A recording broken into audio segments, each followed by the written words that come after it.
Hello students, welcome back बच्चों। देखिए, last class तक हम लोगों ने समझ लिया था कि आखिर ये insolvency and bankruptcy board of India IBBI ये क्या है, किसने इस्टेब्लिश किया, क्यों इस्टेब्लिश किया, कब इस्टेब्लिश किया, इसके क्या फंक्शंस हैं एंड ऑल दैट, ये सब चीजें हम लोग पढ़ चुके हैं। इसके अंदर हम लोगों ने एक इंपॉर्टेंट बात और पढ़ी थी बच्चों, जो आपको याद होनी चाहिए। हमने पढ़ा था कि insolvency and bankruptcy board of India के अंदर एक तो बैठता है चेयरपर्सन और बैठते हैं उसके अलावा 9 मेंबर्स, जो कि 5 साल के लिए अपॉइंट होते हैं और उनका काम बढ़िया लगे तो उनको रीअपॉइंट भी किया जा सकता है। और उसके बाद में फिर हम लोगों ने ये भी पढ़ा था प्यारे बच्चों, हालांकि उनको रीअपॉइंट किया जा सकता है पर उनकी मैक्सिमम एज 65 ईयर्स होती है, इससे ज्यादा नहीं होती। ये बात आप लोगों को ध्यान रखनी पड़ेगी प्यारे बच्चों। क्लियर है ये चीज? अब चलते हैं हम लोग आगे। अब बात आती है कि सर ये इंसॉल्वेंसी प्रोफेशनल एजेंसी क्या है। अरे यार, इंसॉल्वेंसी प्रोफेशनल एजेंसी जो है वो सेक्शन 8 कंपनी है। आप मेरी बात को समझने की कोशिश कीजिएगा। एक बार की बात है, एक बार मेरे पास में एक बार मेरे पास में कैटरीना कैफ आई बच्चों। अब आप बोलोगे सर कैटरीना कैफ आपके पास में आई, अब यार एग्जाम्पल मेरा, पढ़ा मैं रहा हूं तो मैं मेरी मर्जी का ही कैरेक्टर चुनूंगा ना भाई। जब लड्डू मैं बना रहा हूं तो पूरे गोल और मीठे बनाऊंगा ना। काय को मैं कैटरीना कैफ की जगह नाना पाटेकर लिखूंगा यहाँ पे।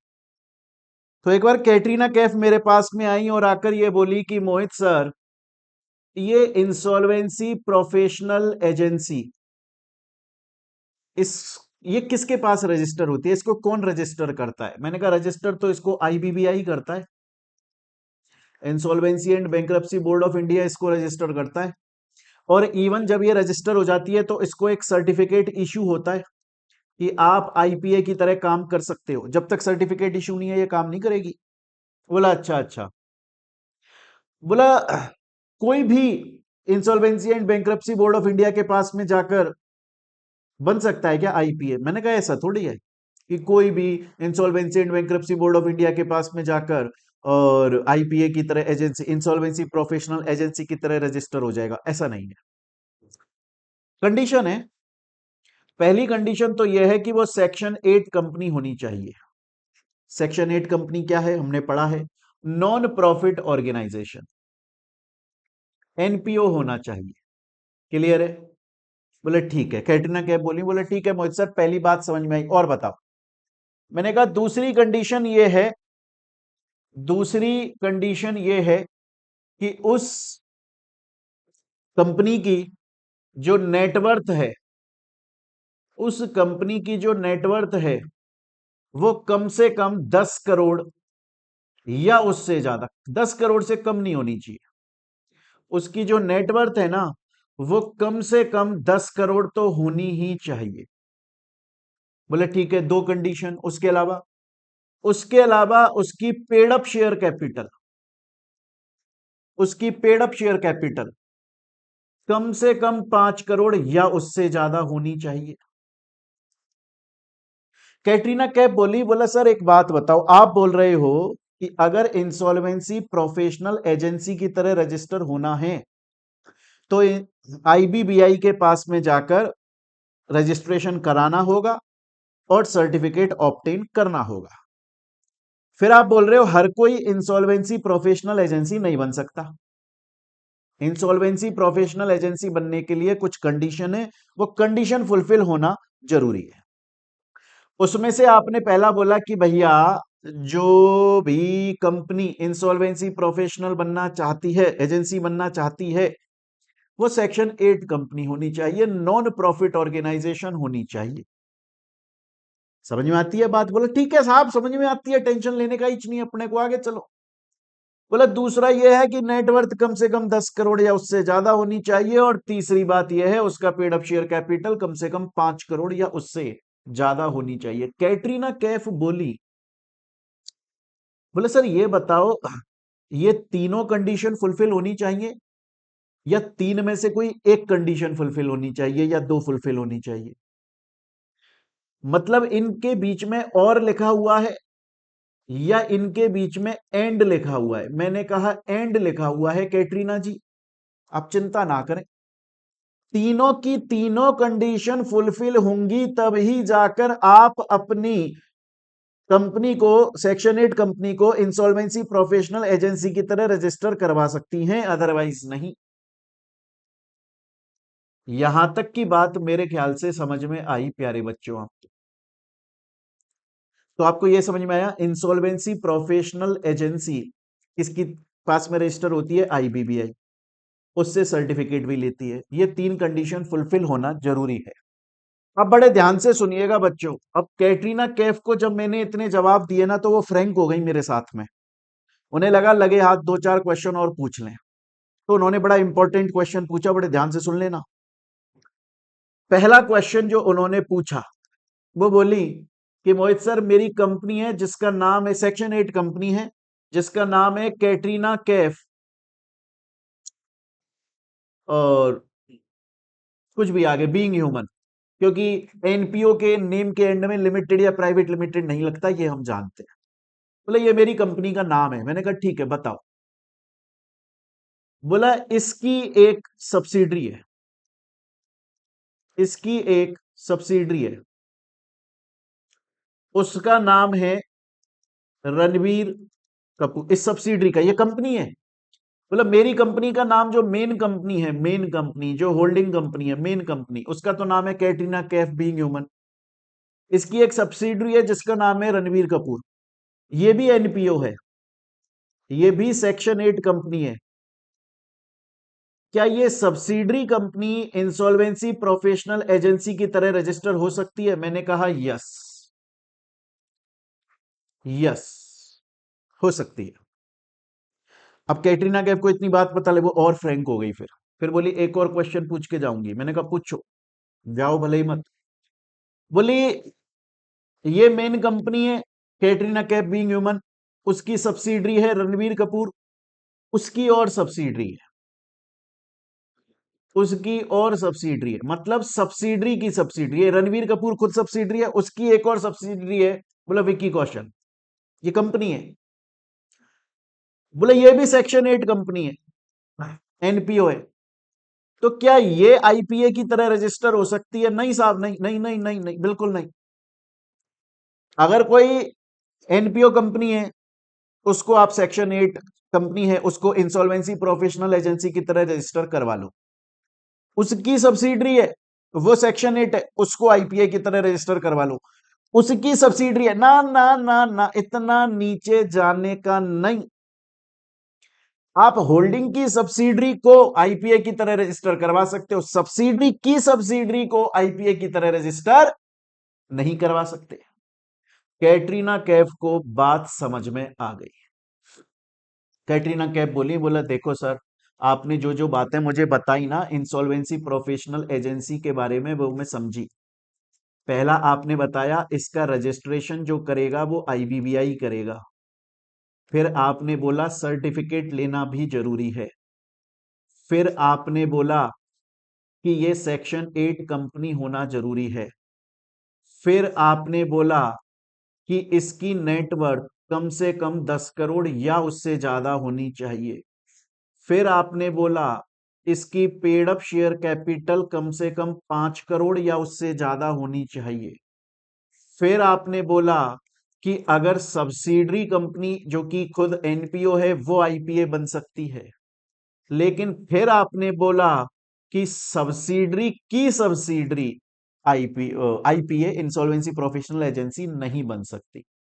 और एक बात आप मुझे बता ही चुके हो कि आईपीए के जितने भी रूल्स रेगुलेशन फंक्शन ड्यूटीज होते हैं वो सब कुछ आईबीबीआई तय करता है।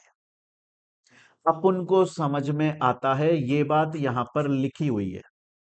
लेकिन सर आपने मेरे को लास्ट क्लास में एक बात बताई थी, वो मैं आज तक नहीं भूला हूं। क्या बात बताई थी भाई, बताओ। बोला सर आपने बोला था ये आता है सबसे ऊपर आईबीबीआई, आईबीबीआई के अंडर में रजिस्टर होता है इंसॉल्वेंसी प्रोफेशनल एजेंसी।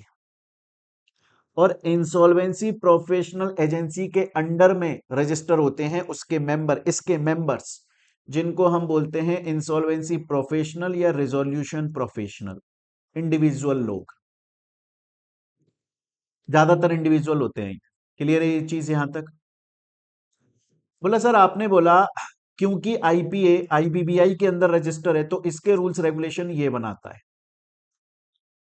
और ये जो इंसॉल्वेंसी प्रोफेशनल या रिजोल्यूशन प्रोफेशनल है ये तो एजेंसी के मेंबर है, इसके अंदर रजिस्टर है, तो इनके रूल्स रेगुलेशन कौन बनाता है? ये आईपीए। तो सर क्या आईपीए का काम ये होता है कि इंसॉल्वेंसी प्रोफेशनल के लिए रूल्स रेगुलेशंस बनाना, उनके फंक्शंस बताना, उनको काम बताना, उनके काम को इंप्लीमेंट करवाना, फिर उनके काम को मॉनिटर करना, और आपस में इनके बीच में कोई डिस्प्यूट हो जाए उसको सुनना, उसकी हियरिंग करना। हाँ यही होता है। तो सर आपने हमें आईबीबीआई के जब ये समझा तो आपने हमें दिया इजी लैंग्वेज में, हमें समझ में आ गया, आपकी बुक में भी अपनी खुद की लैंग्वेज में ये बात लिखी है, पर लीगल लैंग्वेज जैसे आपने आईबीबीआई का समझाया था कि उसके 3 फंक्शन है। एक तो फंक्शन है लेजिस्लेटिव लॉ बनाना, आईबीबीआई लॉ बना रही थी एजेंसी के लिए, एजेंसी का भी लेजिस्लेटिव फंक्शन है, वो बना रही है इन रिजोल्यूशन प्रोफेशनल के लिए लॉ। दूसरा फिर आपने फंक्शन बताया था एग्जीक्यूटिव, कि काम को इंप्लीमेंट कराना और मॉनिटर करना, जैसा आईबीबीआई आईपीए के लिए करती थी, आईपीए इन इंसॉल्वेंसी प्रोफेशनल्स के लिए करती है। तीसरा है क्वासी जुडिशियल बॉडी, मतलब डिस्प्यूट हो जाए तो बातें सुनना, सॉल्व करना, आईबीबीआई आईपीए का कर रहा था, आईपीए अपने लोगों का करेगा। अरे सर ये तो समझ में आ ही गया, ये तो समझ में आ ही गया, क्या नई बात है इसमें, समझ में आता है अपने को, टेंशन लेने का नहीं है अपने को। स्टूडेंट बोलता है सर ये इंसॉल्वेंसी प्रोफेशनल एजेंसी मेरे को क्लियर हो गई, अब मेरे को कोई भी टेंशन नहीं है इसके बारे में, अब हम आगे चलेंगे।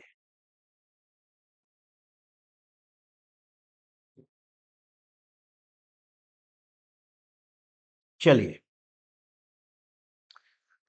तो हमने आईबीबीआई पढ़ लिया, इंसॉल्वेंसी प्रोफेशनल एजेंसी हमने पढ़ लिया, अब हम चलते हैं इंसॉल्वेंसी प्रोफेशनल। सर ये आता है सर, लास्ट क्लास में आपने समरी समझाई थी ना, याद है सर मेरे को? इंसॉल्वेंसी प्रोफेशनल जो है ना सर, वो कंपनी के अंदर जाता है सर। कब जाता है? जब इंफॉर्मेशन यूटिलिटी रिपोर्ट बना देता है, जिस रिपोर्ट से हमें ये क्लियर हो जाता है कंपनी सिक है कि नहीं है, जब ये क्लियर हो जाता है हाँ कंपनी सिक है, तो सर ये insolvency professional resolution professional company के अंदर जाता है। फिर सर ये कंपनी के अकाउंट्स को चेक करता है, फिर सर ये चेक करता है कंपनी कितनी गर्त में चली गई, फिर सर ये चेक करता है कि क्या कंपनी को रिवाइव किया जा सकता है, और फिर सर ये कोई स्कीम या प्लान बनाता है कंपनी को रिवाइव करने का। आता है मेरे को, आपने समरी में समझाया था। देखो ये किसके पास में रजिस्टर है? ये इंसॉल्वेंसी प्रोफेशनल एजेंसी के पास में रजिस्टर है। आ रही है मेरी बात समझ में यहां तक? और ये एक की रोल प्ले करता है। क्यों? क्योंकि इसका मेन काम क्या होता है? रिजोल्यूशन प्लान को बनाना, जिससे कंपनी रिवाइव हो सके। नेक्स्ट आता है इंफॉर्मेशन यूटिलिटी। इसमें मैंने आप लोगों को समझाया था और क्वेश्चन आ चुका है, बड़े ध्यान से सुन लेना। पहला क्वेश्चन, इंसॉल्वेंसी प्रोफेशनल एजेंसी किसके पास में रजिस्टर होती है? Answer sir IBBI.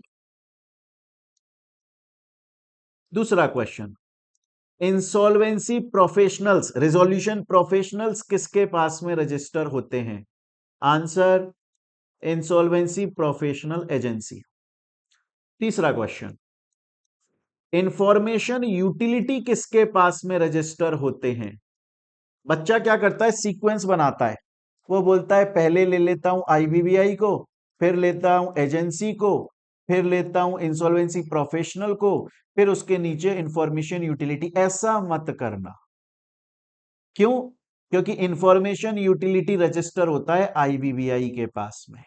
जो हमारा लेवल है ना वो कुछ ऐसा है कि यहां पर है आपका आईबीबीआई, उसके नीचे आईपीए, और उसके नीचे आईपी इंसॉल्वेंसी प्रोफेशनल, और आईबीबीआई के अंदर रजिस्टर इंफॉर्मेशन यूटिलिटी। इसका इस आईपीए या इससे कोई लेना देना नहीं है, क्योंकि इसका काम ही खत्म हो जाता है जब ये रिपोर्ट दे देता है और उसके बाद में इनका काम शुरू होता है, तो दोनों का अलग अलग है मामला।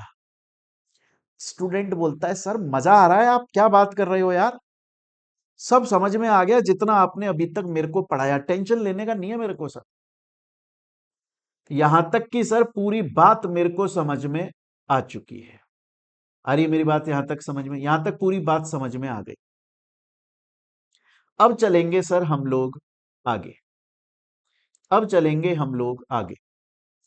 अब बच्चों एक चीज समझ लो आप, यहां तक जो हमने पढ़ा वो हमने अभी जो आगे पढ़ना है उसका एक बेसिस बनाया, एक आधार बनाया है, हमने बेस बना लिया है। हमने पढ़ा इंसॉल्वेंसी एंड बैंक्रप्सी कोड 2016 में आया। हमने पढ़ा कि वो तब आया क्योंकि उस जब वो नहीं आया था उससे पहले कंपनीज को रिवाइव करने के बहुत सारे लॉस थे, लेकिन वो काम नहीं कर पा रहे थे, तो एक सेपरेट एक्ट चाहिए था, तो आईबीसी लाया गया। हमने उसकी रेगुलेटरी अथॉरिटीज भी पढ़ी, एनसीएलटी और डीआरटी, उनकी अपीलेट अथॉरिटीज पढ़ी, एनसीएलएटी, डीआरएटी। हमने ये भी देखा वो company, LLP, partnership firm, individual सब पे अप्लाई होता है, बट फाइनेंशियल सर्विस प्रोवाइडर्स पर एप्लीकेबल नहीं होता। वो कौन है वो मैं समझा चुका हूं, mutual fund, merchant banker, banks, financial institutions, NBFCs, सब कुछ। फिर मैंने ये भी बताया कि वो इवॉल्व कैसे हुआ, उसका इवोल्यूशन कैसे हुआ, कि पहले उसे 2014-15 में फाइनेंस मिनिस्टर ने यूनियन बजट के अंदर प्रपोज किया, देन वो लोकसभा में रखा गया दिसंबर 2015 में, फिर मई 2015 में लोकसभा से पास हुआ, फिर 5 मई को, फिर 11 मई को वो राज्यसभा में पास हुआ, 28 मई को फिर वो प्रेसिडेंट से पास हुआ और लॉ बन गया। मैंने ये भी बताया था इससे पहले कौन कौन से लॉज थे और कौन से रिपील हो गए इसके आने के बाद में, वो 1 या 2 मार्क में आ सकता है। फिर मैंने आपको बताया कि इसके जो पिलर्स हैं, जो इसके रेगुलेटरी बॉडीज हैं, वो आईबीबीआई है, आईपीए है, इंसॉल्वेंसी प्रोफेशनल है, इंफॉर्मेशन यूटिलिटी है। यहां तक हमने सब कुछ समझ लिया। अब हम मेन मुद्दे की तरफ धीरे धीरे आगे बढ़ रहे हैं। पिक्चर चल रही है हमारी, ये अभी तक उस पिक्चर के अंदर जितने कैरेक्टर्स थे वो मैंने आपके सामने इंट्रोड्यूस कर दिए, कौन बाप है, कौन पोता है, कौन दादा है, वो सब आ गया। अब मेन बात स्टार्ट होगी कि आखिर कंपनी को रिवाइव कैसे किया जाता है, कैसे कंपनी का प्रोसेस होता है रिवाइव करने का। हम उस पर चलते हैं। उससे पहले हमारा एक क्वेश्चन है। उससे पहले क्वेश्चन क्या है? उससे पहले देखो क्वेश्चन आपका ये आ जाता है, एक मिनट रुके, एक मिनट रुके। उससे पहले क्वेश्चन ये आ जाता है कि सर अगर कोई कंपनी सिक बन गई है तो उसको रिवाइव करने के लिए एप्लीकेशन लगाई जाती है एनसीएलटी के पास। बच्चों मैं बार बार कंपनी बोल रहा हूं और एनसीएलटी बोल रहा हूं, आप ये मत सोचिएगा कि सर आप एलएलपी का कोई प्रोसेस अलग है क्या, सेम प्रोसेस है, बस वो जवान पे कंपनी आता है इसलिए बार बार कंपनी बोला जा रहा है, प्रोसेस सबका सेम है। आप इसे इस तरीके से लेकर चलिएगा। कोई कंपनी है वो सिक हो गई तो उसको रिवाइव कराने के लिए एनसीएलटी के पास में एप्लीकेशन लगाई जाती है, फिर उसके बाद में एनसीएलटी आगे का काम करता है। क्वेश्चन ये आता है सर कि एनसीएलटी के पास में उस कंपनी को रिवाइव करवाने के लिए एप्लीकेशन कौन कौन लगा सकता है? Who can file application to NCLT to revive the company? कौन कौन एप्लीकेशन लगा सकता है? और ये बहुत इंपॉर्टेंट है। देखो कौन कौन एप्लीकेशन लगा सकता है, बड़े ध्यान से सुनिएगा। एक तो एप्लीकेशन लगा सकता है फाइनेंशियल क्रेडिटर। कौन होता है सब समझाऊंगा, एग्जाम्पल के साथ, कहानी के साथ समझाऊंगा, सुनते रहो शांति से। मैं सिर्फ इतना बोल रहा हूं कि अगर कोई कंपनी सिक बन गई तो उसको रिवाइव करवाने के लिए एनसीएलटी के पास में जो एप्लीकेशन लगाई जाती है वो कौन कौन लगा सकता है? पहला फाइनेंशियल क्रेडिटर। दूसरा और कौन लगा सकता है इसकी जगह? या फिर ऑपरेशनल क्रेडिटर। ये कौन होता है समझाऊंगा, समझाऊंगा। या फिर और कौन लगा सकता है? Corporate debtor. इन तीन में से कोई भी कंपनी को रिवाइव करवाने के लिए एप्लीकेशन लगा सकता है। ये होते कौन है समझेंगे, टेंशन ना लो। क्वेश्चन ये आता है कि सर एक बात बताओ ना, कितनी सारी कंपनीज हैं, बहुत सारी कंपनीज हैं सर। अब ऐसे तो कोई कंपनी सिक बन गई, कोई कंपनी सिक बन गई, कोई कंपनी सिक बन गई, क्या उनके लिए एप्लीकेशन लगती ही रहेगी क्या एनसीएलटी के पास? फिर तो एनसीएलटी के पास कोई दूसरा काम करने के लिए बचेगा ही नहीं। बोला ऐसे नहीं होता यार, ऐसे थोड़ी होता है कि यार आप गए थे टॉफी खरीदने के लिए, आपने 2 रुपए की टॉफी खरीदी, अब आपने उसको रुपए दे दिए लेकिन वो आपको टॉफी नहीं दे रहा है, तो आप चले गए एनसीएलटी के पास में कि इसको रिवाइव करो, देखो ये 2 रुपए की ऐसे थोड़ी होता है यार। सिर्फ उसी कंपनी के लिए रिवाइवल की एप्लीकेशन लगाई जा सकती है जिसका डिफॉल्ट कम से कम 1 करोड़ रुपए का तो हो, उससे ज्यादा हो पर 1 करोड़ से कम नहीं होना चाहिए। अगर आपकी कहीं कोई बुक आप कोई दूसरी पढ़ रहे हो, उसमें कहीं 10 लाख लिखा हुआ, अपनी में तो 1 करोड़ है भैया, अपन अमेंडेड पढ़ते हैं पूरा। कहीं 10 लाख अगर आप पढ़ रहे हो तो जल्दी से उस किताब को फाड़ो तो मत बेच दो, विद्या माता है। तो हमने क्या बोला कि अगर किसी भी कंपनी को रिवाइव करवाना है, उसके लिए एप्लीकेशन एनसीएलटी के पास में लगा रहे हो, तो कौन कौन लगा सकता है? फाइनेंशियल क्रेडिटर लगा सकता है, या ऑपरेशनल क्रेडिटर लगा सकता है, या कॉर्पोरेट डेटर लगा सकता है। क्या हर कंपनी के लिए एप्लीकेशन लग जाएगी? ना ना ना। वो कंपनी जिसके ऊपर जिसका डिफॉल्ट कम से कम 1 करोड़ या उससे ज्यादा का, उससे कम का अगर डिफॉल्ट है, 1 करोड़ से कम का अगर डिफॉल्ट है, तो उस कंपनी के लिए एप्लीकेशन नहीं लगाई जा सकती, वो आईबीसी के अंदर फॉल नहीं होगा। आ रही है मेरी बात समझ में? क्या सर इससे रिलेटेड कोई प्रीवियस ईयर में क्वेश्चन आ चुका है? डायरेक्ट आया है, डायरेक्ट क्वेश्चन आ चुका है, डायरेक्ट, कि एप्लीकेशन सीआईआरपी के पास में जब लगाई जाती है, वो कब लगाई जाती है? वो तब लगाई जाती है जब कंपनी का डिफॉल्ट कम से कम 1 करोड़ या उससे ज्यादा का, अगर 1 करोड़ से कम है तो फिर एप्लीकेशन नहीं लगाई जाएगी। स्टूडेंट बोलता है ओके सर, 2 बातें समझ में आई, फाइनेंशियल क्रेडिटर या ऑपरेशनल क्रेडिटर या कॉर्पोरेट डेटर लगा सकता है, और कम से कम 1 करोड़ का डिफॉल्ट। तो सर ये फाइनेंशियल क्रेडिटर कौन होता है? बहुत ध्यान से सुन लीजिएगा बच्चों, इस पॉइंट ऑफ टाइम पर मैं आप लोगों को एक बात और याद दिलाना चाहूंगा।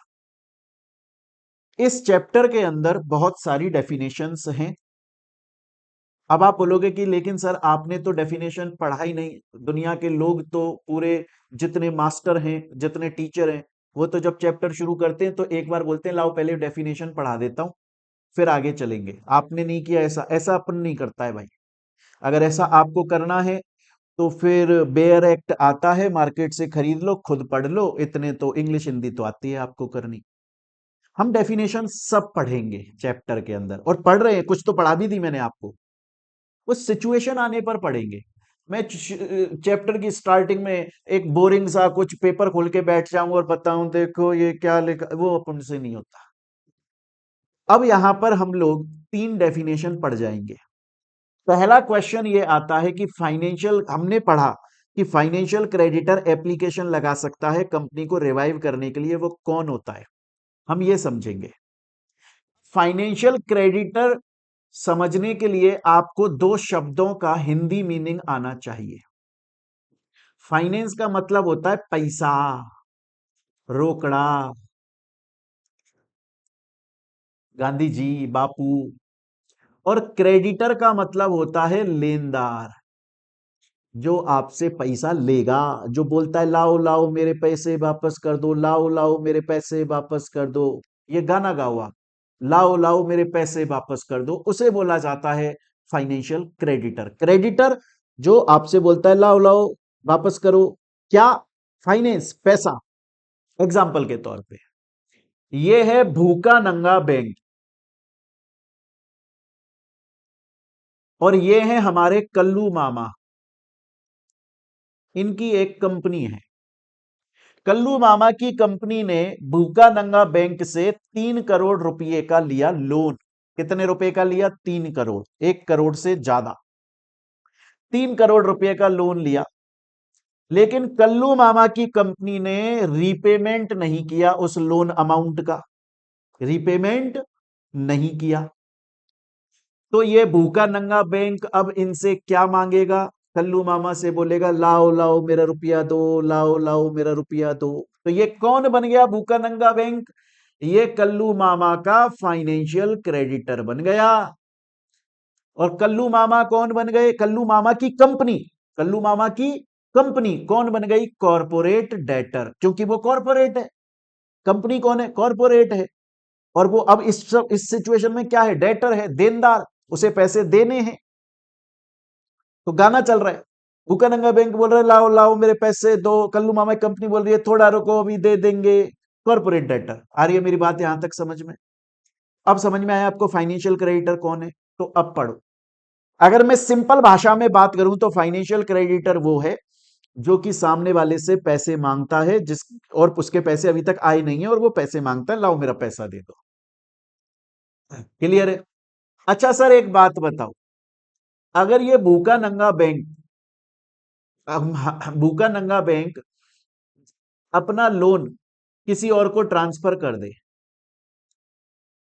सपोज करो कोई ए नाम का आदमी है, उससे बोला, या ए नाम की कंपनी उससे बोला तुम रिकवर कर लेना इससे। होता है, आप लोगों ने पढ़ा हुआ है, आप लोगों ने फैक्टरिंग करके एक टॉपिक पढ़ा होगा, फैक्टरिंग पढ़ा है आप लोगों ने, फैक्टरिंग करके एक टॉपिक, या आपने सारफेसी के अंदर भी पढ़ा होगा, है ना? सारफेसी के अंदर asset management company, risk construction company. क्या होता है बहुत बार, जैसे सपोज करो बैंक है, अब उसे लग रहा है यार कल्लू मामा कंपनी देगी नहीं देगी पैसा पता नहीं, तो बहुत बार क्या है वो किसी असेट रिकंस्ट्रक्शन कंपनी को पकड़ता है, वो बोलता है सुनो कल्लू मामा से 3 करोड़ लेने का है अपन को, पर मुझे चाहिए पैसा और मैं लड़ाई में पड़ने वाला नहीं हूं। तो वो असेट रिकंस्ट्रक्शन कंपनी से बोलता है एक काम करो, मैं तुमको अपना ये लोन बेच देता हूं, मेरे को ना 270 दो, 2 करोड़ 70 लाख दो, 30 लाख एक्स्ट्रा तुम्हारे, कल्लू मामा से रिकवर कर लेना पूरे 30 लाख का प्रॉफिट, मैं बेचता हूं तुम्हें मेरा लोन, ट्रांसफर मारता हूं। असेट रिकंस्ट्रक्शन कंपनी बोली ठीक है रे, मेरा तो काम ही है ये रिकवर करना। उसने 2 लाख 70 दिए भूखे नंगे बैंक को, कल्लू मामा से रिकवर करेगा 3 करोड़ 30 लाख कमा गया। अगर ऐसा हुआ तो उस वाले केस में कल्लू मामा का फाइनेंशियल क्रेडिटर कौन है? वो असेट रिकंस्ट्रक्शन कंपनी। तो अब ओवरऑल फाइनेंशियल क्रेडिटर की डेफिनेशन क्या बनी? फाइनेंशियल क्रेडिटर कौन हुआ? जो खुद पैसा मांगता है और अगर उसने अपना ये अधिकार किसी को ट्रांसफर कर दिया, अब जिसको ट्रांसफर हुआ वो पैसा मांग रहा है, वो फाइनेंशियल क्रेडिटर है। स्टूडेंट बोलता है अपन को समझ में आता है। सर अपन को समझ में आता है जो आप समझाने की कोशिश कर रहे हो। सर आप मेरे से ये बोल रहे हो कि कंपनी को रिवाइव करवाने के लिए एनसीएलटी के पास में एप्लीकेशन या तो लगा सकता है फाइनेंशियल क्रेडिटर, या लगा सकता है ऑपरेशनल डेटर, या फिर खुद वो कॉरपोरेट डेटर, खुद वो कॉरपोरेट डेटर जो डिफॉल्ट में वो खुद ही एप्लीकेशन लगा दे। इन तीन में से कोई भी एप्लीकेशन लगा सकता है। फिर आपने बोला एप्लीकेशन उसी कंपनी के लिए लगेगी जिसका डिफॉल्ट कम से कम 1 करोड़ या उससे ज्यादा का हो। 1 करोड़ से कम का अगर डिफॉल्ट है तो एप्लीकेशन लगने का मांगता ही नहीं है अपने को। बोला बात समझ में आती है? फाइनेंशियल क्रेडिटर कौन है? फाइनेंशियल क्रेडिटर वो है जो अपना फाइनेंस मांगता है। देखो क्रेडिटर का मतलब है लेने वाला, फाइनेंस का मतलब है पैसा, तो जो पैसा मांगता है वो फाइनेंशियल क्रेडिटर है। बोलो सर फिर ऑपरेशनल क्रेडिटर क्या होता है? अबे जो ऑपरेशन मांगता है। ऑपरेशन का मतलब वो नहीं है कैंची वैची लेके चीड़ फाड़ दो किसी को ना, जो बोलता है कि तुम्हारा ये काम है, ये काम करो ना। एग्जाम्पल के तौर पे, एग्जाम्पल के तौर पे मोहित बंसल क्लासेस जो है ना, उसको लगा कि यार चलो बच्चों का ना एक फंक्शन करते हैं, एनुअल फंक्शन करते हैं। तो बच्चों के एनुअल फंक्शन के लिए बहुत सारे अरेंजमेंट किए जा रहे थे। उसमें सोचा कि ना कुछ डिश बनवाई जाएगी तो बटर मंगवा लेते हैं, अमूल का बटर फेमस है वो मंगवा लेते हैं, उसको यूज करके कुछ बना लेंगे। तो 1,000 पैकेट का पैसा पे कर दिया मोहित बंसल क्लासेस ने। क्या पे कर दिया? 1,000 पैकेट का पैसा पे कर दिया। लेकिन अमूल वाले ने अभी तक वो प्रोडक्ट डिलीवर नहीं करा। इस केस में अब कौन मांगेगा इस केस में? मोहित बंसल क्लासेस क्रेडिटर है, वो मांगेगा। वो क्या मांगेगा? लाओ लाओ मेरा बटर दे दो, लाओ लाओ मेरा बटर दे दो। मतलब मेरा काम करो, जिस काम की बात हुई है वो काम ऑपरेट करो, परफॉर्म करो। यहाँ पे पैसा नहीं मांगा जा रहा है, यहां पे बोला जा रहा है ऑपरेशन करो, वो काम करो। तो ये ऑपरेशनल क्रेडिटर। अरे सिंपल है यार। आप लोग पता है क्या है, वैसे तो बच्चे बहुत बढ़िया हो आप, क्योंकि मुझसे पढ़ रहे हो, लेकिन आप ना बड़ा टेंशन में आ जाते हो। पता है आपको, आप ना ये टेंशन में आ जाते हो यार कि हम लॉ पढ़ रहे हैं, और यार इसमें तो ये तो बड़ा हार्ड होगा और हमको समझ में ही नहीं आएगा। अबे टच्ची सी चीजें होती हैं ये। क्या बोला था मैंने आपको? इसको किसने बनाया? इंसान ने बनाया यार।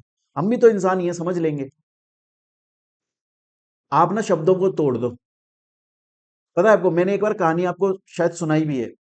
मैं जब खुद टैक्स का एग्जाम दे रहा था ना अपने फाइनल लेवल पे, तो क्या हुआ, पेपर आया ना, जब पेपर आता है ना एग्जाम में, जब क्वेश्चन पेपर आता है, इतना टेंशन में होता है ना स्टूडेंट, कि मैंने वो पूरा का पूरा पेपर, जैसे ये पूरा पेपर है, ये मैंने एक एक लाइन नहीं पढ़ी, ये पूरा का पूरा पेपर एक बार में ऐसे पढ़ लिया। तो वो कुछ समझ ही नहीं आया कि यार ये क्या पूछ रहा है, और ऐसे माथा पकड़ के बैठ गया। जून का एग्जाम था मेरा, जून अटेम्प्ट था। मेरे को लगा अरे मर गए यार मोहित, दिसंबर लग गया भाई, 6 महीने बेकार हो गए। लेकिन फिर मैंने सोचा यार मोहित, ऐसा तो नहीं है ना कि तूने पढ़ाई नहीं करी, तूने 1 साल पढ़ाई करी भाई, और सच में पढ़ाई करी, मचक के पढ़ाई करी। तू फेल कैसे हो जाएगा यार? तेरे को कुछ आता नहीं है, ये कैसे? फिर तूने क्या पढ़ा? पढ़ाई तो करी थी। फिर मैंने क्या करा, मैं चला गया अपनी दूसरी तीसरी क्लास में। मतलब जब मैं बचपन में second third fourth fifth class में पढ़ता था ना, मैं एकदम वहां चला गया, एकदम देसी पने पे चला गया अपने। मैंने कहा मैं ऐसे नहीं भाई। मैंने क्या करा, मैंने ना एक एक लाइन उठाई, और उस लाइन के अंदर एक एक शब्द का मीनिंग उठाया। ये शब्द क्या है, शब्द शब्द के मीनिंग समझने लगा। तो मैंने ऐसे शब्दों के मीनिंग अलग अलग तोड़ दिए, और जब शब्दों के मीनिंग मेरे सामने आए, तो मैंने उनको फिर एक सेंटेंस बना दिया। क्वेश्चन समझ में आ गया, और मैंने आंसर लिख दिया। आपको पता है वो पेपर मैंने 15 मिनट पहले कंप्लीट कर दिया यार। मजाक नहीं, सीरियस बोल रहा हूं, भगवान कसम सीरियस बोल रहा हूं मैं। आप इसीलिए ना, आप जब कुछ पढ़ो ना, टेंशन ना लिया करो बड़ा हार्ड हो। काई का हार्ड है यार, हम और आप सॉल्व कर लेंगे सब चीज। नाम पढ़ो ना। फाइनेंस क्रेडिटर, जो पैसा मांगता है। ऑपरेशनल क्रेडिटर, जो तुमसे बोल रहा है काम परफॉर्म करो ना, पैसा काम करो ना। मैं तुमसे पैसा नहीं, मैं तुमसे बोल रहा हूं ये काम परफॉर्म करो। मैं तुमसे जो मांग रहा हूं, जो मैं लेनदार हूं, वो काम का लेनदार हूं, परफॉर्म करो। आ रही है मेरी बात समझ में? एग्जाम्पल के तौर पे सपोज कीजिए, आज मैंने सोनू निगम को बुलाया। मैंने सोनू निगम से बोला भाई साहब एक फंक्शन है, गाना गा दो, पैसे दे दिए। अब वो आ नहीं रहा है, तो मैं उसका क्रेडिटर हूं, लेकिन मैं कहीं का क्रेडिटर हूं? ऑपरेशनल क्रेडिटर हूं। आ और परफॉर्म कर। क्लियर है ये चीज यहां तक? स्टूडेंट बोलता है सर समझ में आ गया। और कॉर्पोरेट डेटर कौन होता है, वो तो आपको पता ही है। कॉर्पोरेट डेटर मतलब वो खुद, ये कंपनी, जैसे अमूल हो या जो भी कंपनी जो खुद डिफॉल्ट में, वो एप्लीकेशन लगा सकती है। स्टूडेंट बोलता है सर अभी तक ना आपने मेरे को 3 बातें समझाई। एक, आपने मेरे को ये समझाया कि अगर कंपनी को रिवाइव करने का है तो एनसीएलटी के पास में जो एप्लीकेशन लगेगी, वो या तो फाइनेंशियल क्रेडिटर लगा देगा, य- या ऑपरेशनल क्रेडिटर भी लगा सकता है, या कॉर्पोरेट क्रेडिटर खुद भी लगा सकता है। ये कौन होते हैं ये भी आपने मेरे को समझाया। आपने ये भी समझाया हर कंपनी के लिए एप्लीकेशन नहीं लगेगी। एप्लीकेशन उसी कंपनी के लिए लगेगी जिसका डिफॉल्ट कम से कम 1 करोड़ या उससे ज्यादा का है। 1 करोड़ से कम का है तो एप्लीकेशन नहीं लगेगी। अपन को समझ में आती है यहां तक की बात? अपन को टेंशन लेने का है ही नहीं सर। अब देखो बच्चे, एक क्वेश्चन मैं आप लोगों को जो प्रीवियस ईयर में आ चुका है वो करवा देता हूं। बड़े ध्यान से समझिएगा इसको। ये बोल रहा है, अच्छा, इसमें एक बात और याद रखने की है आपको। एक बात और याद रखने की है। मैंने ये इस क्वेश्चन के अंदर लिखी हुई है, मोस्ट इंपॉर्टेंट बात है ये। आप लोग हाइलाइटर से लिख लो। बुक के अंदर लिखी हुई है, पर मैं चाहता हूं और लिख लो आप लोग। एग्जाम में अगर ये क्वेश्चन आए आपके पास में कि एक कंपनी है और उस कंपनी का कोई एम्प्लॉय है, और उस एम्प्लॉय के लिए कंपनी को कुछ परफॉर्म करना था, लेकिन कंपनी ने नहीं किया, तो क्या ये एम्प्लॉय उस कंपनी का ऑपरेशनल क्रेडिटर मान लिया जाएगा, क्योंकि ये कंपनी से बोलेगा परफॉर्म करो, ऑपरेशन करो? जी हां, मान लिया जाएगा। तो अगर डिफॉल्ट 1 करोड़ या उससे ज्यादा की है, तो क्या ये employ as operational creditor NCLT के पास एप्लीकेशन लगा सकता है कंपनी को रिवाइव करने का? जी हां, लगा सकता। जैसे सर एक क्वेश्चन आया हुआ है, ये रहा क्वेश्चन। इस क्वेश्चन को मैं समझा देता हूं आपको, ये क्या बोल रहा है। ये बोल रहा है कि एक कंपनी है जिसका नाम है आरकेजी इंफ्रास्ट्रक्चर, और इस कंपनी का एक एम्प्लॉय है, इस कंपनी का एक एम्प्लॉय है, क्लियर है, दिनेश नाम का, दिनेश नाम का एक एम्प्लॉय है, जिसको पिछले 3 महीने से उसकी सैलरी नहीं मिली। तो ये स्टैट्यूटरी ऑब्लिगेशन है कंपनी की सैलरी देना, परफॉर्म करना, ये काम परफॉर्म किया जाएगा। 3 महीने से नहीं मिली, जिसका टोटल अमाउंट 4.5 करोड़ बनता है। तो क्या ये दिनेश कंपनी को बोल सकता है कि ये काम तुम परफॉर्म करो, अपने अकाउंट से मेरे अकाउंट में 4.5 करोड़ ट्रांसफर मारो? बोल सकता है। ये इस केस में ऑपरेशनल क्रेडिटर मान लिया जाएगा। क्या ये एनसीएलटी के पास एप्लीकेशन लगा सकता है कंपनी को रिवाइव करने का? यस। आ रही है मेरी बात यहां तक समझ में? तो ये चीज आप याद रखिएगा, हालांकि ये बुक में लिखी हुई है कि कोई एम्प्लॉय जो है वो कंपनी का ऑपरेशनल क्रेडिटर माना जाता है।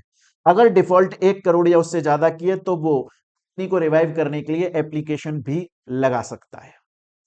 स्टूडेंट बोलता है कि सर अभी तक आपने आज की क्लास में जो पढ़ाया पहले उसको रिवाइज कराओ, फिर आगे पढ़ूंगा, नहीं तो नहीं पढ़ूंगा सर मैं। अब आप बच्चे हो भाई, आप रूठ जाते हो, जनता जनार्दन है।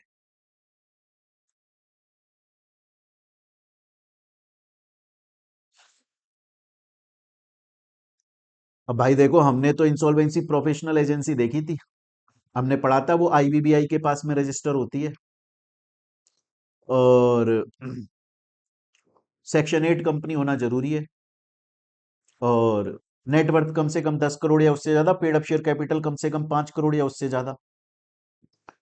सब्सिडरी अगर एनपीओ है तो वो आईपीए बन सकती है, बट सब्सिडरी की सब्सिडरी नहीं बन सकती। इसमें एक क्वेश्चन पूछूं आपसे, सोचो अगर एग्जाम में एक क्वेश्चन आ जाए आपके पास में, ट्रू फॉल्स की तरह आ जाए, एमसीक्यू की तरह आ जाए, केस स्टडी की तरह आ जाए, कि पूरे इंडिया में आईबीबीआई जो बोर्ड है ये, जो कि इंसॉल्वेंसी प्रोफेशनल एजेंसी को रजिस्टर करता है, सर्टिफिकेट देता है कि तुम आईपीए की तरह काम कर लो,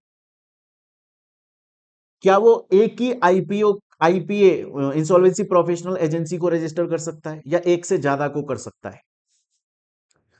अब देखो आप कितने स्मार्ट हो, आप बोलोगे सर क्या फालतू की बातें करते हो ना आप।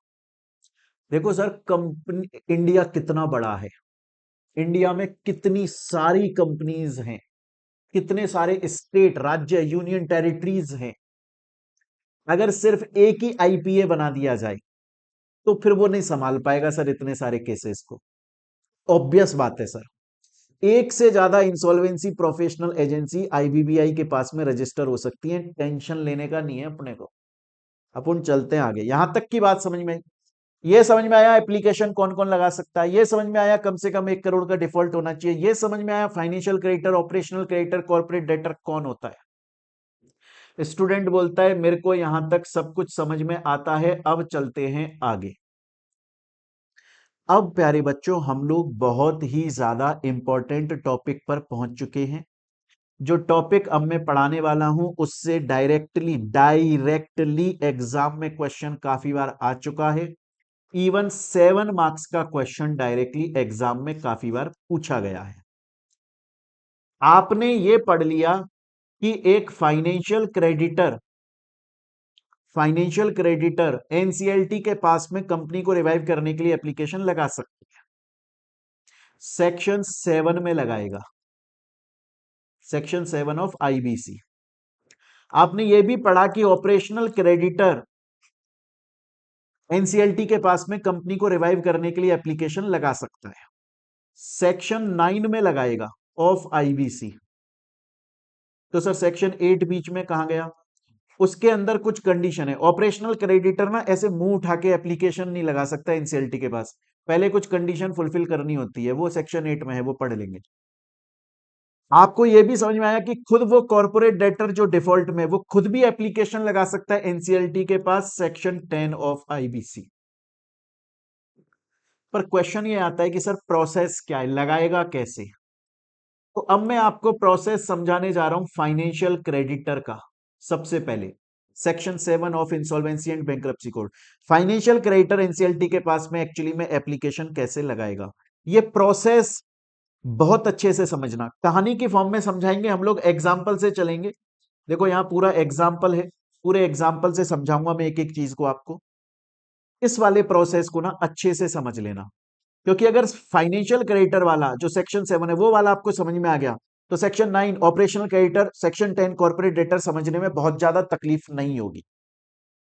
पहली बात। दूसरी बात, इस पॉइंट ऑफ टाइम पर बच्चों का एक क्वेश्चन मेरे पास में अराइज हो जाता है। इतने सालों से पढ़ा रहा हूं तो मैंने देखा है कि बच्चों का एक क्वेश्चन आता है, वो ये बोलते हैं कि सर क्या इस चैप्टर के सेक्शंस हमको लर्न करना कंपलसरी है क्या, याद करना कंपलसरी है क्या?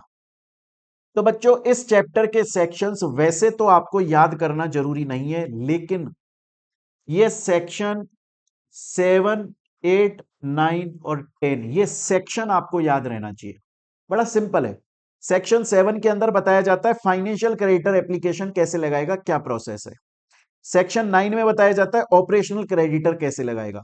सेक्शन 10 में बताया जाता है कॉर्पोरेट डेटर कैसे लगाएगा।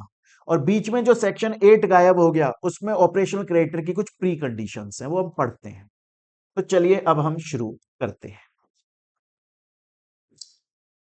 बच्चों अगर आप लोगों को जो पढ़ रहे हो आप लोग, अगर आपको बीच में कहीं भी ऐसा लग रहा है कि सर थोड़ा ज्यादा हो गया है, तो क्या दिक्कत है यार, मैं एक क्लिक पर ही तो हूं। पॉज कर दो मेरे को, थोड़ा घूम ही आओ, थोड़ा बाबू सोना कर लो, कुछ खाना पीना खा लो, चाय वाय पी लो, और कुछ पीने का मूड है, रात हो गई है तो वो करो, और दोबारा से आ जाओ। अब देखो फाइनेंशियल क्रेडिटर एप्लीकेशन कैसे लगाता है। मैं आप लोगों को ये प्रोसेस दो तरीके से समझाऊंगा। पहले मैं आपको एक चार्ट बना के समझाऊंगा, जब वो चार्ट आपको समझ में आ जाएगा, मुझे पता है आ जाएगा, फिर उसके बाद में मैं एग्जाम्पल से समझाऊंगा सेम प्रोसेस को, और फिर उसके बाद में ये थ्योरी। क्लियर? तो पहले चार्ट बना के समझेंगे, बड़े ध्यान से सुनना। सपोज करो एक फाइनेंशियल क्रेडिटर है, जैसे कि ये लॉन्ड्री वाला है। लॉन्ड्री वाला ने भूखानंगा बैंक से लोन लिया था 5 साल के लिए, 3 करोड़ रुपए का। 5 साल गुजर गए, लेकिन इसने लोन रीपे नहीं किया, तो भूखानंगा बैंक कौन बन गया? Financial creditor. और ये लॉन्ड्री वाला जो है वो कौन बन गया? Corporate debtor. क्लियर है? तो फाइनेंशियल क्रेडिटर क्या करेगा, अब ध्यान से सुनना। फाइनेंशियल क्रेडिटर एप्लीकेशन लगाएगा एनसीएलटी के पास, एप्लीकेशन लगाएगा। किसके पास में एप्लीकेशन लगाएगा? एनसीएलटी के पास एप्लीकेशन लगाएगा। कौन से फॉर्म के अंदर लगाएगा? Form number 1। अरे यार सर फॉर्म नंबर 1 आगे कुछ नहीं है क्या? इस 1 के आगे इतने सारे फॉर्म है ना, हमें कैसे पता चलेगा कौन सा फॉर्म नंबर 1 है? अबे ऐसे लिख देना ना, गूगल पे जाके अभी टाइप करो, लिखो फॉर्म नंबर 1 ऑफ आईबीसी, वो अपना आप ओपन हो जाएगा। अरे फॉर्म नंबर 1 है तो हर एक्ट का अलग होता है ना, ये आईबीसी का है। एप्लीकेशन लगाएगा फाइनेंशियल क्रेडिटर एनसीएलटी के पास, फॉर्म नंबर 1 में लगाएगा, 25,000 रुपए के साथ में लगाएगा। सर ये क्या मतलब है सर? बेचारे बैंक का तो पैसा डूब रहा है, बेचारे बैंक को उसका पैसा वापस नहीं मिल रहा है, वो आपके पास में एप्लीकेशन लगाने आया है कि कंपनी को रिवाइव कर लो। बेचारे का पहले ही पैसा डूब रहा है, आप और उससे 25,000 ले रहे हो। अबे रिफंडेबल है, दे देंगे वापस, रोया मत करो यार तुम, रिफंडेबल है। तो फिर सर ले ही क्यों रहे हो? अरे इसलिए ले रहे हैं क्योंकि यार बहुत सारे चिरकुट घूम रहे हैं, टॉम डिक हैरी घूमते हैं रंगा बिल्ला से, उनको कुछ लेना देना तो है नहीं। बस भाग गए ऐसे एनसीएलटी के पास में, साहब मुझे लगता है कंपनी सिक बन गई है, रिवाइव कर दो। एनसीएलटी बोलता है यार रोड पे चलते लोग आ जाते हैं मेरे पास में, परेशान कर रहे हैं यार मेरे को, कोई कंपनी वंपनी सिक बनी नहीं है, बस दे देते हैं एप्लीकेशन, हमें वो चेक करना पड़ता है। इसलिए हमने लॉ बना दिया भैया, अगर एप्लीकेशन लगानी है तुम्हें 25,000 रुपये जमा करा दो, वापस कर देंगे तुमको। देखो मैं बताऊं क्या होता था पहले, जब हम ऑफलाइन में, ये बात है 2013 की, 2013 में जयपुर में जब मैं ऑनलाइन पढ़ा रहे होते थे ना हम लोग, तो हमारा क्या था कि हम जो टीचर्स थे जितने भी, हम सबको ना अपने ऊपर बहुत कॉन्फिडेंस था, अभी भी है और बहुत पहले भी बहुत था। इस बात को आप ऐसे मत लीजिएगा कि मैं अपनी कोई बढ़ाई कर रहा हूं, इस दुनिया का हर टीचर मुझसे बेहतर पढ़ाता है, मैं ये मानता हूं, क्योंकि उसका धंधा है, ये रोजी रोटी आती है उसके घर में इससे। अब क्या होता था, हमें अपने ऊपर बड़ा भरोसा था, तो हमने ना ये पूरे शहर में ये बोला हुआ था, पंपलेट्स वम्पलेट्स में बोला हुआ था प्रमोशन के दौरान, कि जो भी बच्चा हमसे क्लास लेना चाहे वो आ जाए और हमारी क्लास में बैठ जाए और 2 दिन पढ़कर देख ले, अगर उसको जमता है तो फिर फीस दे के आगे कंटिन्यू करे, नहीं तो चला जाए, हम उससे नाम भी नहीं पूछेंगे, 2 दिन बाद में ही हम उससे उसका नाम पूछेंगे। ऐसे होता था, बच्चे आते थे बैठते थे, और बहुत ज्यादा चांसेस होते थे कि वो रुक जाते थे, चाहे मेरी क्लास में चाहे किसी और की क्लास में। अब क्या होता था, बगल में ना एक कोई दूसरा इंस्टीट्यूट था कंपटीशन क्लासेस का, आईएएस आरएएस, वो पता नहीं क्या पढ़ाता था वो, मतलब ये सब पढ़ाता था।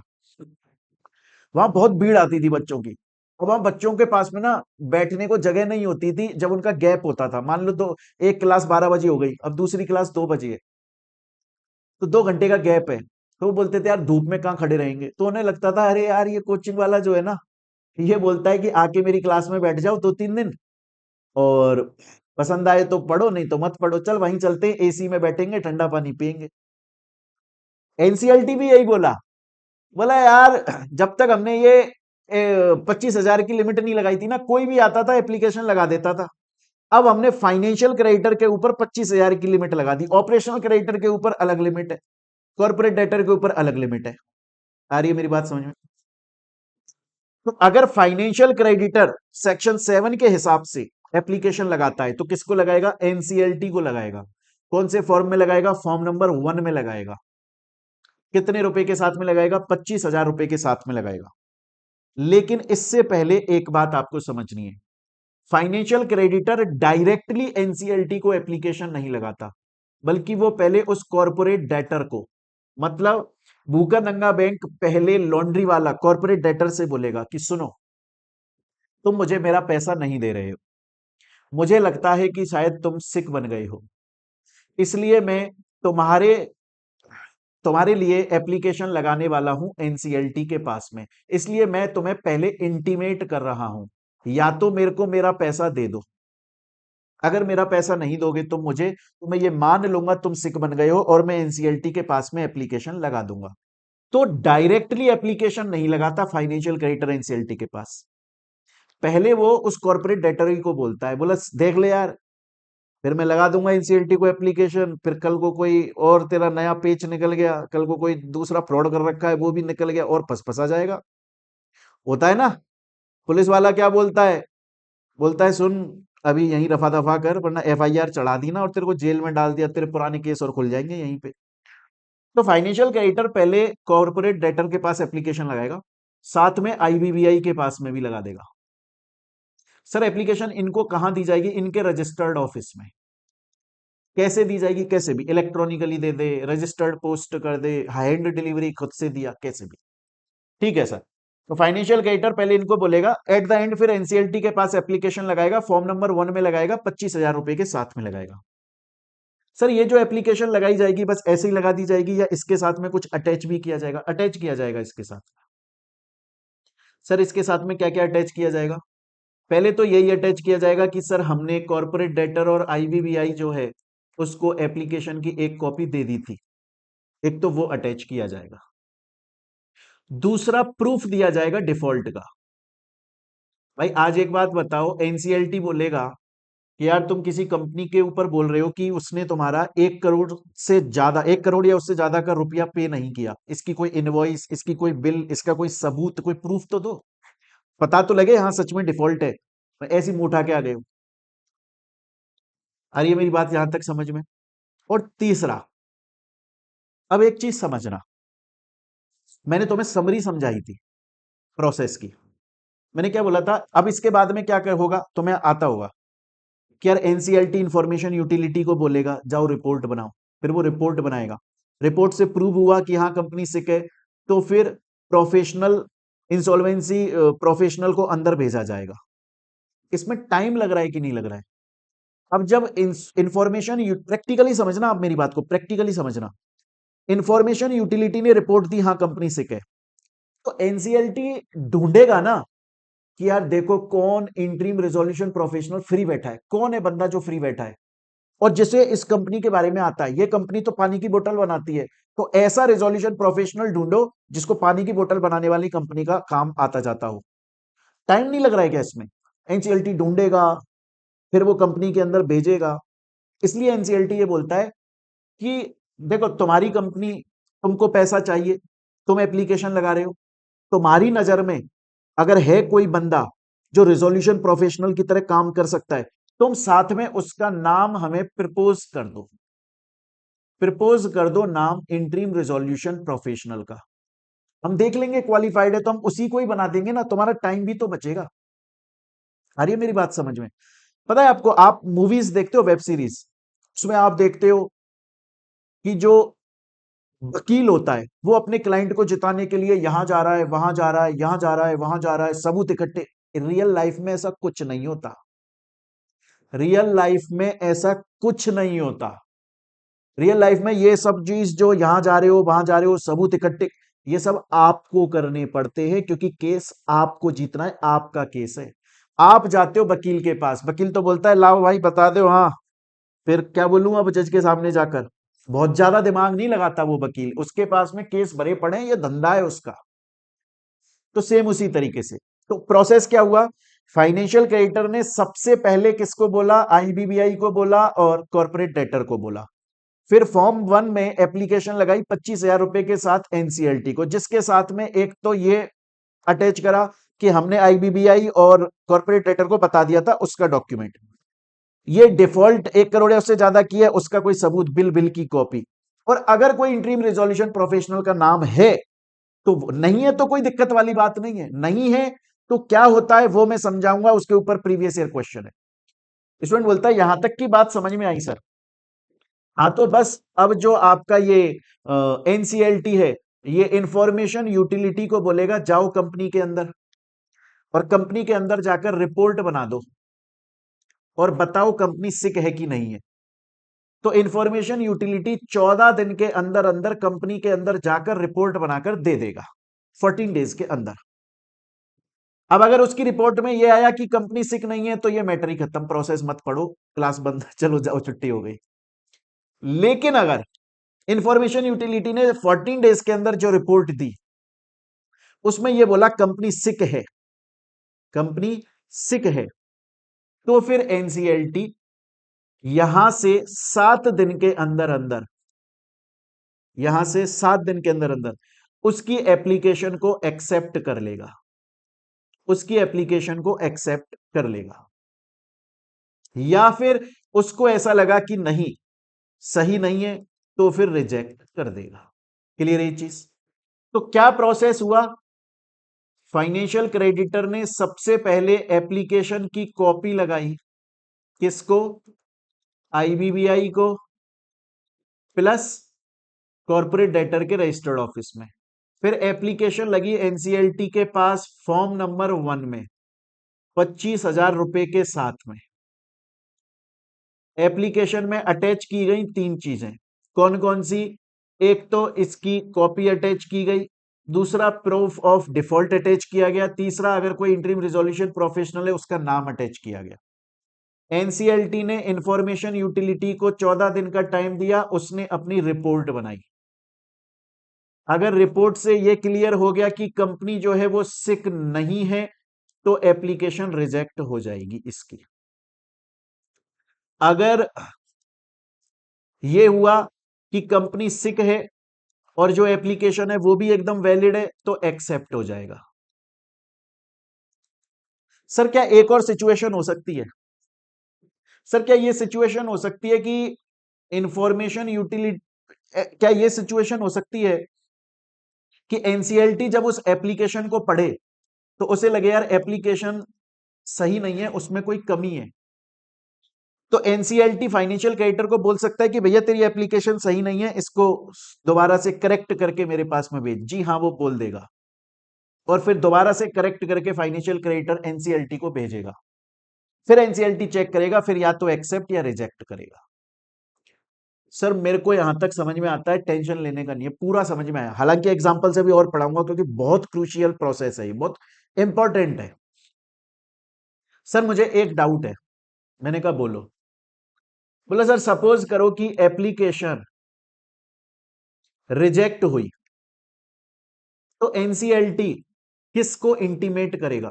सिर्फ ओनली उस फाइनेंशियल क्रेडिटर भूखे नंगे बैंक को। और अगर एप्लीकेशन एक्सेप्ट हो गई तो फिर दोनों को इंटीमेट किया जाएगा, फाइनेंशियल क्रेडिटर भूखा नंगा बैंक और कॉर्पोरेट डेटर लॉन्ड्री वाला। आ रही है मेरी बात समझ में? अब इस प्रोसेस को हम एग्जाम्पल से पढ़ेंगे। अब इसी प्रोसेस को हम लोग एग्जाम्पल से पढ़ेंगे तो क्रिस्टल क्लियर हो जाएगा, इस ग्लास की तरह एकदम क्रिस्टल क्लियर हो जाएगा। देखो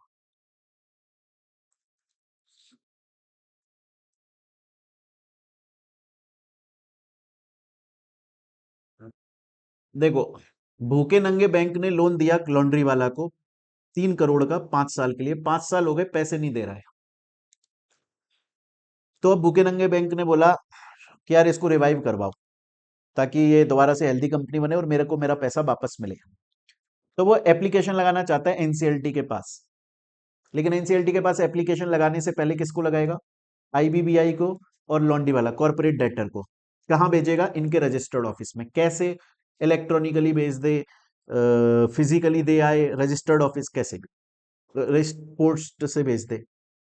ठीक है। फिर एनसीएलटी के पास एप्लीकेशन लगाएगा, फॉर्म नंबर 1 में लगाएगा, 25,000 रुपए के साथ में लगाएगा। लगा दी इसने एप्लीकेशन एनसीएलटी को। एनसीएलटी बोला अबे भूखे नंगे बैंक, तेरे को पता नहीं है क्या कि एप्लीकेशन ऐसे नहीं लगती, साथ में डॉक्यूमेंट्स अटैच करने पड़ते हैं। तो ये बोला साहब नाराज क्यों होते हो साहब, एप्लीकेशन मैंने डॉक्यूमेंट्स अटैच किए तो हैं। देखो मैंने इनके पास में जो एप्लीकेशन की कॉपी भेजी थी वो अटैच करी है। देखो प्रूफ ऑफ डिफॉल्ट कि कैसे इसका 1 करोड़ या उससे ज्यादा रुपया मैं लेने का हकदार हूं वो मैंने कराए। और उसके अलावा अगर कोई इंटरिम रेजोल्यूशन प्रोफेशनल का नाम है अगर, तो वो भी मैंने अटैच किया। एनसीएलटी इंटरिम रिजोल्यूशन प्रोफेशनल को अपॉइंट करेगा, वो इंफॉर्मेशन यूटिलिटी को 14 दिन का टाइम देगा, रिपोर्ट बनवाएगा। अब सपोज करो रिपोर्ट आ गई इंफॉर्मेशन यूटिलिटी की। अब दो केस हो सकते हैं। वो चेक करेगा उसकी रिपोर्ट को। पहला, उसे लगा कि हाँ यार रिपोर्ट भी पॉजिटिव है, बोल रही है सिक है, और इसने जो एप्लीकेशन लगाई थी वो भी एकदम परफेक्ट है, तो 7 दिन के अंदर अंदर ऑर्डर पास कर देगा कि तुम्हारी एप्लीकेशन एक्सेप्ट की जाती है। और क्योंकि एक्सेप्ट हो रही है तो दोनों को बताएंगे, भूखे नंगे बैंक को, लॉन्ड्री वाला। पर सपोज करो उसको ऐसा लगा कि नहीं यार एप्लीकेशन में कुछ ना कुछ गलती है, रिपोर्ट तो बोल रही है कि कंपनी सिक है पर इसकी एप्लीकेशन परफेक्ट नहीं है। तो फिर उसको 7 दिन दिए जाएंगे। तो अब उसको 7 दिन दिए जाएंगे भूखे नंगे बैंक फाइनेंशियल क्रेडिटर को, एप्लीकेशन सही करके भेजो। वो एप्लीकेशन सही करके भेजेगा, फिर दोबारा एप्लीकेशन चेक होगी, अगर सही है तो एक्सेप्ट, नहीं है तो रिजेक्ट। स्टूडेंट बोलता है सर मेरे को यहां तक की बात आपकी पूरी तरीके से समझ में आ गई। सर यहां तक मेरे को आपकी एक एक बात पूरी तरीके से समझ में आ चुकी है। बच्चों मैं इस पॉइंट ऑफ टाइम पे आपको यह बोलना चाहूंगा, एक बार क्लास को पॉज कर दो और इसे दोबारा से रिवाइज कर लो यहां तक। क्योंकि अब मैं आपको एक प्रीवियस ईयर में आए हुए क्वेश्चन, 2 क्वेश्चन मैं आपको करवाने वाला हूं, इंपॉर्टेंट क्वेश्चन है, आए हुए हैं एग्जाम के अंदर। ये देखो ये है, वो होता था ना पहले क्या बोलते थे उसको, वो ऐसे रगड़ते थे तो जिन निकलता था, तो इसमें से ना अब जिन निकलता है और वो दिमाग खोल देता है। तो इसीलिए आपके लिए भी ये जरूरी है। यह है शीतल जल और यह है मिट्टी की बोतल।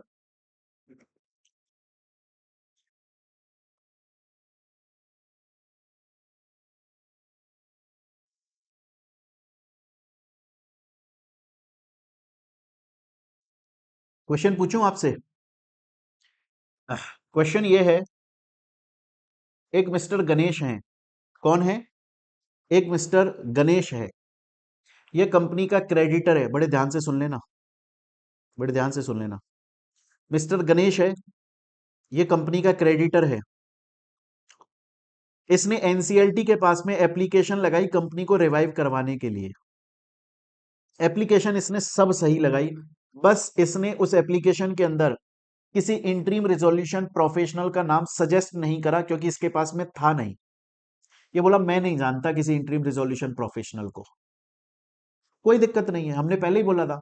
अगर आपके पास में कोई नाम है तो आप प्रपोज कर दो, एनसीएलटी चेक करेगा क्या वो है लायक काम करने के, तो उसको काम करने लायक रख दिया जाएगा, नहीं तो नहीं रखा जाएगा, उसमें क्या है। तो लेकिन इसके पास में कोई है नहीं, तो इसने नाम सजेस्ट नहीं किया। अब क्वेश्चन ये आता है कि सर इसने तो नाम सजेस्ट नहीं किया इंटरिम रिजोल्यूशन प्रोफेशनल का, लेकिन इंटरिम रिजोल्यूशन प्रोफेशनल अपॉइंट तो होगा ना प्रोसेस के लिए, तो अब कौन अपॉइंट करेगा? अब बड़े ध्यान से सुन लेना। इस केस में क्या होता है, इस केस में एनसीएलटी आईबीबीआई को ऑर्डर देती है। आईबीबीआई से बोलते हैं सुन बेटा सुन, वो एप्लीकेशन आई है फलाने की, लेकिन यार उसने इंटरिम रिजोल्यूशन प्रोफेशनल का नाम तो बताया नहीं, कोई है ही नहीं उसके पास में, तो ढूंढो, अपॉइंट करो कंपनी में, फिर कराना है रिवाइवल। आईबीबीआई को 10 दिन के अंदर अंदर आईबीबीआई बोलेगा अरे एनसीएलटी का ऑर्डर आया है भाई, 10 दिन के अंदर अंदर इंटरिम रिजोल्यूशन प्रोफेशनल अपॉइंट करने का है अपने को। तो याद रखिएगा, अगर एग्जाम में क्वेश्चन आ जाए कि क्रेडिटर ने एनसीएलटी को एप्लीकेशन लगाई पर उसमें इंटरिम रेजोल्यूशन प्रोफेशनल का नाम सजेस्ट नहीं किया, तो कोई टेंशन लेने की बात है ही नहीं अपने को। एनसीएलटी आईबीबीआई को बोल देगा, आईबीबीआई 10 दिन के अंदर अपॉइंट कर देगा। क्लियर है ये चीज? अच्छा, एक और क्वेश्चन आया हुआ है, वो डायरेक्ट क्वेश्चन है कि फाइनेंशियल क्रेडिटर के द्वारा कॉर्पोरेट इंसॉल्वेंसी रेजोल्यूशन प्रोसेस कैसे इनिशिएट किया जाता है। तो वो सेक्शन 7 हम लोगों ने पढ़ लिया यहां तक। तो मेरे ख्याल से मेरे प्यारे बच्चों, यहां तक की बात आप लोगों को समझ में आ चुकी है। मेरा आप लोगों से कहना यह है कि एक बार यहां तक आप लोग इस चैप्टर को अच्छे से, बढ़िया से, कायदे से, मजे से रिवाइज कर लो। बाकी का फिर हम आगे कंटिन्यू करेंगे। तो मिलते हैं प्यारे बच्चों हम लोग अपनी नेक्स्ट क्लास के अंदर। Till then thank you and take care बच्चों।